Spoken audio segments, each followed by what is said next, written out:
Be me, 28-year-old Camila, HR director.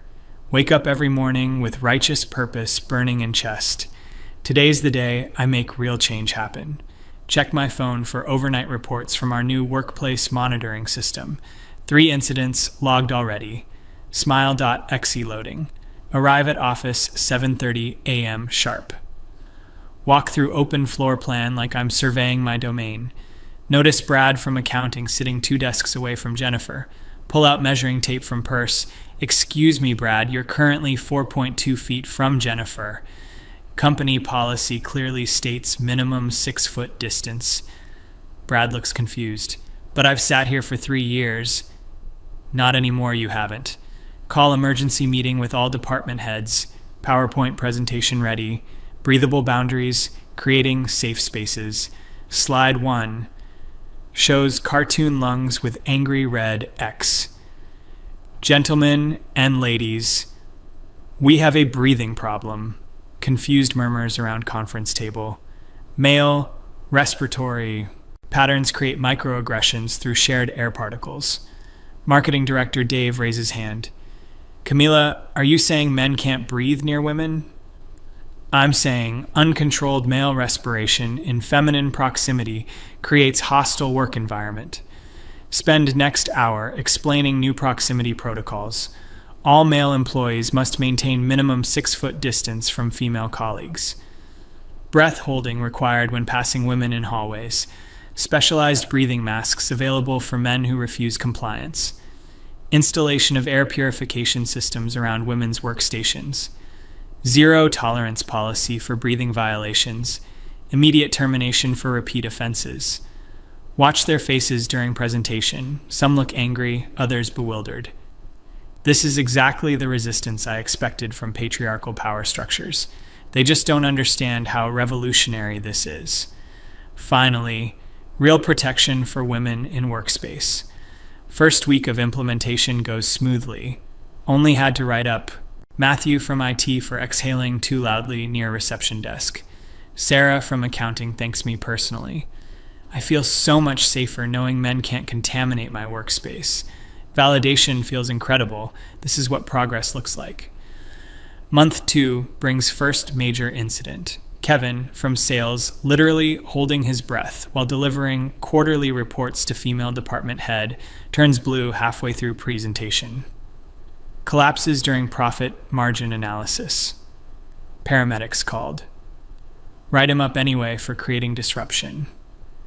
Policy clearly states breath holding is personal responsibility. Start getting complaints from male employees. They claim policy is discriminatory and impossible to follow. Obviously, they're not trying hard enough. Implement breathing schedule system. Men can only breathe during designated 15-minute intervals. Must leave building during breathing breaks to avoid contaminating female colleagues. Genius solution that addresses everyone's concerns. Productivity. Mysteriously starts declining. Several major clients complain about missed deadlines. Male employees frequently absent from desk during crucial meetings. Some quit without notice. Clearly they weren't committed to creating inclusive environment. Company better off without their toxic masculinity anyway. 6 months later, things escalating. Caught Derek from engineering breathing while walking past women's bathroom. Immediate termination despite his protests about basic human needs. This is insane, Camila. People have to breathe to live. Maybe think about that before choosing to be born male, Derek. Security escorts him out while he's literally hyperventilating. Start receiving formal complaints filed with corporate headquarters. Ignore them, obviously. They don't understand the importance of this work. Revolution always faces resistance from oppressive systems. Schedule company-wide meeting to address misunderstandings. Mandatory attendance for all employees. Prepare. Comprehensive presentation about importance of atmospheric safety. Arrive to conference room full of angry faces, mostly men looking aggressive and entitled as usual. Few women seem uncomfortable too, but probably just internalized misogyny. Begin presentation, but immediately interrupted. Thomas from legal stands up. Camila, Can we talk privately before this meeting continues? Refuse initially, but other department heads insist. Agree to brief sidebar conversation, thinking I can educate him about policy benefits. Thomas leads me to smaller conference room, joined by Michael from HR compliance and James from operations. They sit across from me with serious expressions. Camila, we need to discuss some concerns about current workplace policies. Immediately defensive. If this is about Derek, he violated clear breathing protocols. Thomas pulls out thick folder. We've received 47 formal complaints in past month. 3 employees hospitalized for oxygen deprivation. 2 sexual harassment lawsuits filed against company. 7 clients threatening to terminate contracts. Obviously, they're exaggerating to undermine my authority. Those numbers don't reflect the positive impact on female employees. Michael leans forward. Camila, 5 women have also filed complaints. They say the policy makes them feel uncomfortable and isolated. Impossible. Women love feeling protected from male contamination. James opens his laptop. Can you walk us through your reasoning for these policies? Finally, opportunity to explain revolutionary thinking. Spend 20 minutes detailing atmospheric oppression theory, how male breathing patterns assert dominance through shared oxygen, scientific basis for respiratory contamination concerns. When I finish, long silence. Thomas looks genuinely confused. Camila, where did you develop these theories? Through careful observation and research into workplace dynamics. What specific research? Suddenly feel less confident. Most of my conclusions came from personal observations and feelings. Michael asks different approach. Can you help me understand something personal? My daughter just started kindergarten. Should I be concerned about her breathing around male classmates? Deflect with workplace-specific arguments. That's different. We're talking about professional environment. But breathing is breathing, right? Uncomfortable with direction of questioning. Adult male respiratory patterns carry different implications. James jumps in. What implications specifically? Starting to feel attacked by their constant questions. Why can't they just accept the policy benefits? Thomas tries different approach. Camila, I want to share something with you. Tells story about his son Matthew, who has severe asthma. How holding breath for extended periods could literally kill him. Describes watching his child struggle for air during attacks. Something about his tone makes me actually listen. When Derek collapsed during that presentation, it reminded me of Matthew during bad asthma episode. The terror in his eyes, gasping for air. I kept thinking about how afraid he must have been. Never considered breathing policies from medical perspective. Feel slight uncertainty creeping in. Michael shares his own story, talks about working construction before college, how physical labor alongside women never involved breathing restrictions, describes mutual respect and teamwork in challenging environment. Some of my best professional relationships were with female colleagues. We trusted each other with our lives, literally. James talks about his military service, mixed gender units operating in life or death situations. When you're in combat, you don't think about who's breathing what. You think about keeping everyone alive. The person next to you might save your life regardless of gender. Starting to feel defensive again, but also confused. That's different. Those are extreme circumstances. This is about everyday workplace comfort and safety. Thomas nods thoughtfully. You're right. Those are extreme circumstances. But what about normal circumstances? Like when my wife and I work together in our garden. Should I hold my breath when we're planting flowers? Question catches me off guard. Never thought about breathing policies in personal relationships. That's between you and your wife. But you work with your wife, right? Your colleagues in running your household. Logic feels twisted but can't identify the flaw. Why does this feel different from workplace policies?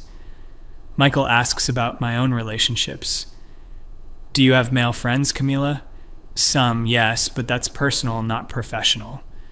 Do you ask them to hold their breath around you? Of course not. That would be ridiculous, but can't explain why workplace should be different. James pulls out his phone, shows picture of his team from last project. Mixed group of men and women working closely together, all smiling, clearly comfortable with each other. This was taken during 16-hour workday solving critical system failure. Everyone breathing in same room for entire day. Most productive and collaborative work I've ever done. Stare at photo longer than intended. Something about their genuine smiles bothers me. They look happy. When was the last time I saw employees looking happy at work? Push down uncomfortable thoughts. Anecdotal evidence doesn't override systemic concerns. Thomas leans back in chair. Camila, can I ask about your own work experience? Before implementing these policies, did you feel unsafe because of male breathing? Think back to previous jobs. Honestly, can't remember specific incidents involving respiratory threats. It's not about specific incidents. It's about cumulative atmospheric pressure. What does that feel like exactly? Struggle to articulate specific feelings. Mostly remember feeling generally uncomfortable around certain male colleagues. But was that really about breathing? Maybe about communication styles or personality conflicts? It's subtle but persistent sense of contamination. Michael asks follow-up. When did you first notice these feelings? Try to remember earliest awareness of breathing-related discomfort. Realizing most memories involve feeling dismissed or unheard in meetings, not necessarily connected to anyone's respiratory patterns. It developed gradually over time. James suggests different perspective. What if those feelings were about communication rather than breathing? Like being interrupted or having ideas dismissed? Those are real workplace problems that deserve solutions. Feel defensive surge. You're minimizing the atmospheric component, but privately wondering if there's something to his suggestion. Remember feeling frustrated when Derek interrupted my presentations, but he also interrupted everyone, regardless of gender. Was my response really about his breathing or about feeling unheard? Quickly dismiss these doubts. Can't start questioning entire theoretical foundation. Thomas changes subject again. Can you help me understand the policy implementation process? Did you consult with other HR professionals or medical experts about respiratory health? Realize I developed policies mostly independently, based on personal observations and feelings. Sometimes revolutionary ideas require independent thinking. But what about unintended consequences? Michael shows chart of productivity decline since policy implementation. Employee satisfaction scores hitting record lows. Several department heads requesting transfers. These numbers suggest something isn't working. Feel anger rising again. Change is always difficult for established power structures. Of course, there's resistance to progressive policies. That doesn't mean we should abandon important protections, but looking at data makes me uncomfortable. Numbers don't usually lie. James asks direct question. Camila, do you think Derek deserved to lose his job for breathing while walking? Immediate defensive response. He violated clearly stated policy. Rules apply equally to everyone. But thinking about Derek's face when security escorted him out, he looked genuinely confused and hurt, not entitled or aggressive. Derek has 3 kids and a mortgage, Thomas says quietly. His wife is dealing with cancer treatment. He was walking to bathroom, not threatening anyone. Information hits differently than expected. Never considered personal circumstances of policy violations, suddenly feeling overwhelmed. I didn't know about his wife. That doesn't change the policy violation, but voice lacks previous conviction, starting to see Derek as person rather than abstract policy violator. Makes me deeply uncomfortable. Michael suggests short break, Step outside conference room into hallway. Notice immediate difference in workplace atmosphere. Male employees clustered near exit doors during breathing breaks. Female employees sitting alone at desks. Nobody interacting naturally with anyone. Remember, this floor used to buzz with collaborative energy. Cross-departmental teams working together. Spontaneous brainstorming sessions. Now everything feels segregated and tense. Women seem as isolated as men. This wasn't supposed to happen. Return to room feeling less certain. Thomas continues conversation gently. What outcome were you hoping for with these policies? Protection for female employees, obviously. Are women safer now? Think about Sarah from accounting thanking me initially, but haven't heard from her lately. Yes, they're protected from atmospheric contamination. But are they happier? Uncomfortable question. Happiness isn't the primary goal. Safety is. James pulls out employee survey results. Women reporting increased isolation and workplace tension, several requesting. Transfers to different departments. These are the women we're supposed to be protecting. Stare at survey data longer than intended. Comments about feeling separated from colleagues. Unable to form normal working relationships. Workplace feels hostile and unnatural. This contradicts everything I expected. Maybe they need time to adjust to safer environment. Michael shares another personal story, talks about his grandmother who worked in factory during World War II, alongside men in dangerous conditions. She always said gender didn't matter when you had important work to do. People were just people trying to do their jobs well. Some were jerks, some were wonderful, regardless of gender. Something about his grandmother's perspective resonates. Remember my own grandmother's stories about workplace cooperation. She never mentioned breathing-related concerns, focused on mutual respect and professional competence. That was a different era with different awareness. But, feeling less convinced by my own arguments, Thomas asks thoughtful question. What does an ideal workplace look like to you? Describe vision of female employees feeling safe and valued, able to contribute without atmospheric interference. Men understanding impact of their respiratory presence. Everyone following clear protocols for interaction. That sounds lonely, James observes, like people working in separate bubbles. Is connection not part of workplace satisfaction? Never considered connection as positive workplace element, always focused on protection and separation. Michael suggests thought experiment. Imagine you're working on critical project with tight deadline.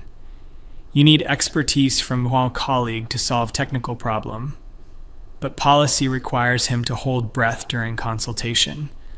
How does that serve the project or your professional development? Realize I've never worked closely with male colleagues since implementing policies. Avoided collaborative projects requiring cross-gender teamwork. Assumed this protected me from various forms of contamination, but also meant missing learning opportunities and professional growth. Feel tears starting unexpectedly. I just wanted women to feel safe. Voice cracking slightly. I wanted to create environment where we weren't constantly under threat. Surprised by emotional response. Usually maintain professional composure during policy discussions. Thomas hands me tissues. That's a worthy goal, Camilla.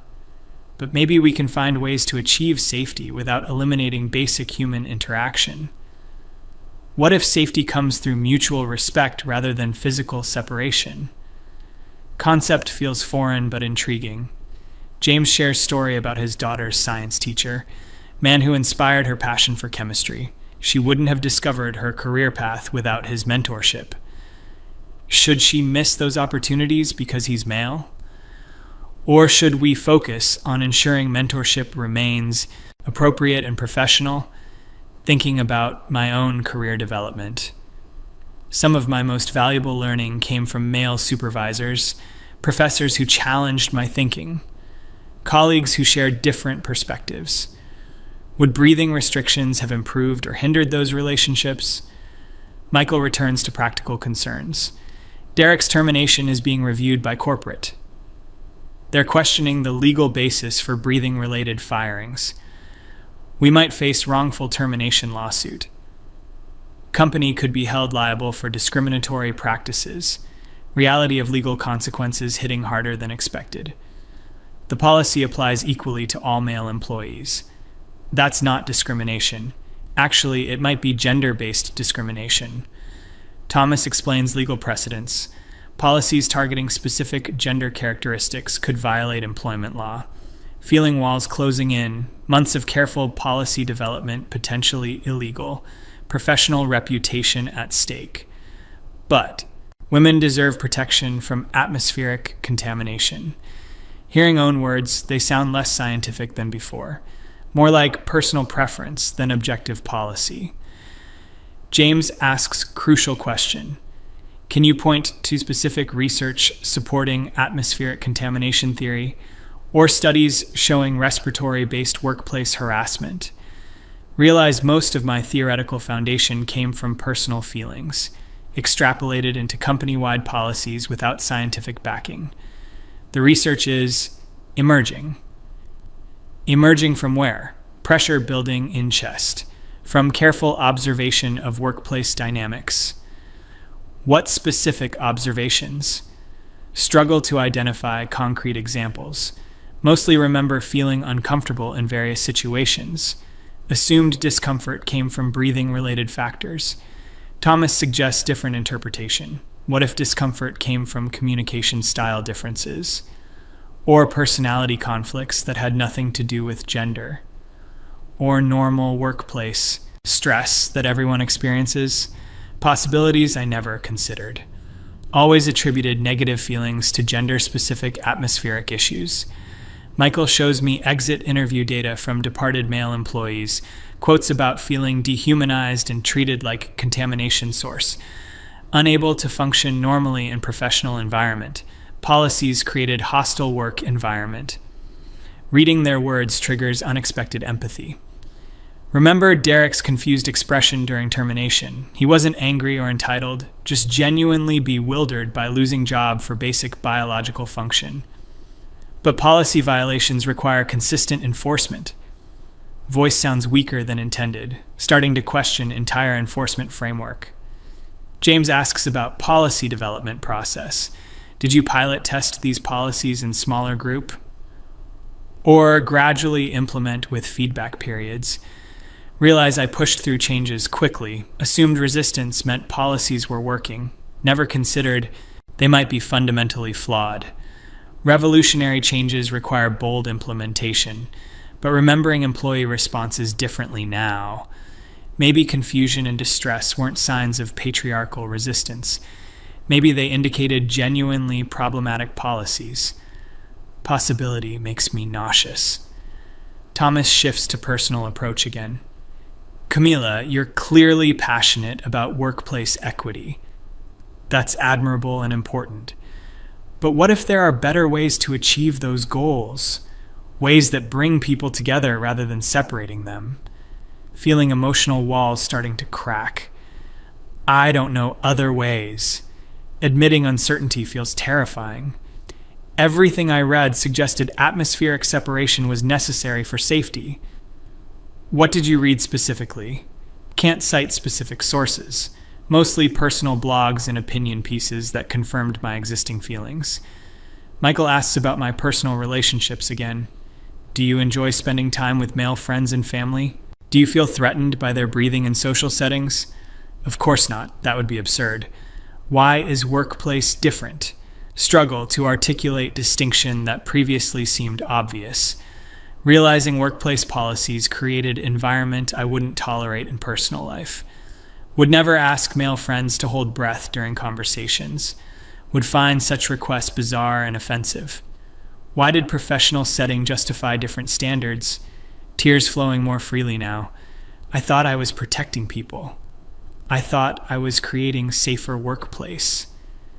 But everyone seems miserable and isolated. James hands me more tissues. Sometimes good intentions can lead to harmful outcomes. Thomas asks gentle question. What would you do differently if you could start over? Overwhelming question. Months of policy development and implementation. Careers disrupted, trust destroyed. I don't know how to fix this. Maybe start by talking to employees, Michael suggests. Ask what would make them feel safer and more valued. Include everyone in conversation, not just women. Find solutions that build community rather than dividing it. Concept of inclusive solution finding feels revolutionary. Spent so much energy creating protective barriers, never considered collaborative approach to workplace improvement. What if they just want to maintain status quo? What if they give real insight into building better workplace for everyone? James shares final story, talks about team building exercise where employees worked together on challenging project. Mixed gender groups collaborating intensively. Best workplace culture I ever experienced. People supported each other regardless of gender, focused on shared goals rather than perceived differences. Vision of collaborative workplace appeals to me, but conflicts with everything I thought I knew about gender dynamics. How do you ensure women's safety in that environment? Through clear communication, mutual respect, and addressing specific problems as they arise, not through blanket restrictions on basic human functions. Spending next hour discussing alternative approaches. Anti-harassment training focused on behavior rather than biology. Conflict resolution systems addressing actual problems. Mentorship programs promoting positive cross-gender professional relationships. Policies protecting everyone from genuine workplace harassment. Gradually understanding difference between protection and isolation, between safety and segregation. My policies created workplace where nobody could form authentic professional relationships, especially harmed the women I intended to protect. Feeling overwhelming shame about Derek's termination. Man lost job for walking to bathroom. Family struggling with medical bills didn't deserve additional financial stress. Can we rehire Derek? That depends on corporate review and his willingness to return. Realize I need to personally apologize to every affected employee, acknowledge policy failures, and commit to collaborative solutions. Process feels terrifying, but necessary. What if they don't forgive me? Focus on making things right rather than on personal comfort. Thomas suggests starting with company-wide meeting. Acknowledge policy problems publicly. Invite employee input on creating better workplace culture. Demonstrate commitment to inclusive rather than divisive solutions. Hands shaking at thought of public admission of failure. I was so convinced I was right, sobbing now without restraint. I thought I was protecting women from real threats. I made everyone miserable and destroyed workplace culture. How did I get everything so wrong? Michael explains how good intentions can create blind spots. Passion for justice sometimes leads to extreme solutions. Importance of testing theories against reality. Seeking input from affected communities before implementing major changes.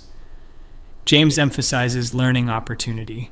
Everyone makes mistakes in leadership roles. What matters is how you respond when you realize problems.